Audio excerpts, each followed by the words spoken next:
Bonjour à tous, bienvenue dans Planète Bourse, votre revue de presse financière. A tout de suite.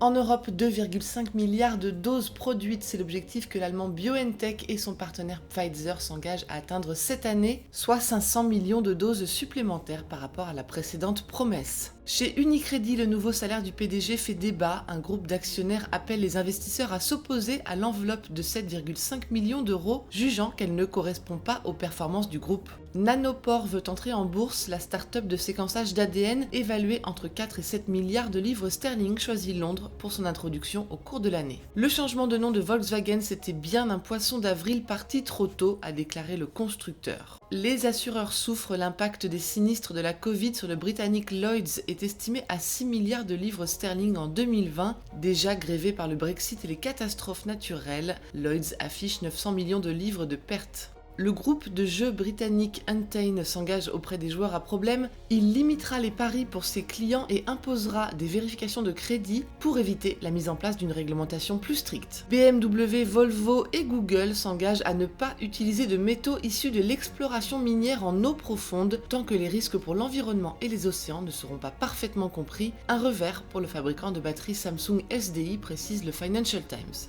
Et Mastercard, Allpay, APS, PFS et Sulion se seraient arrangés pour ne pas se faire concurrence sur le marché des cartes prépayées, des cartes qui contiennent des fonds versés par le gouvernement destinés aux personnes vulnérables, sans abri, victimes de violences et demandeurs d'asile.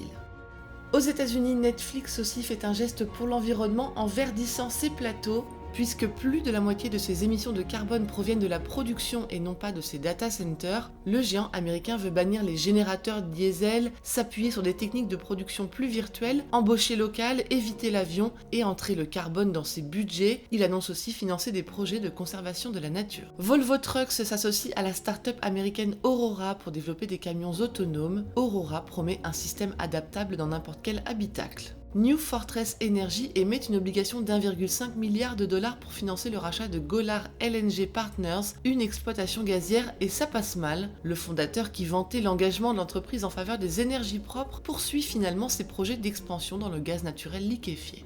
Et Google va verser 25 millions de dollars au Fonds européen pour les médias et l'information, créé pour lutter contre la diffusion des fake news.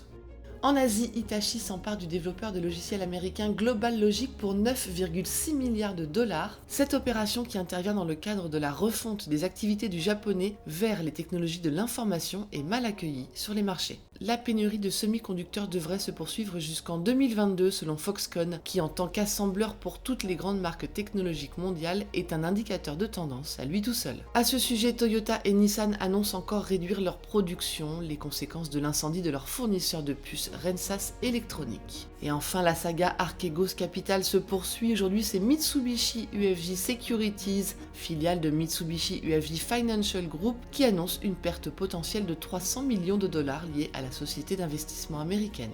Voilà ce qu'il fallait dire aujourd'hui sur les unes du Monde. À demain.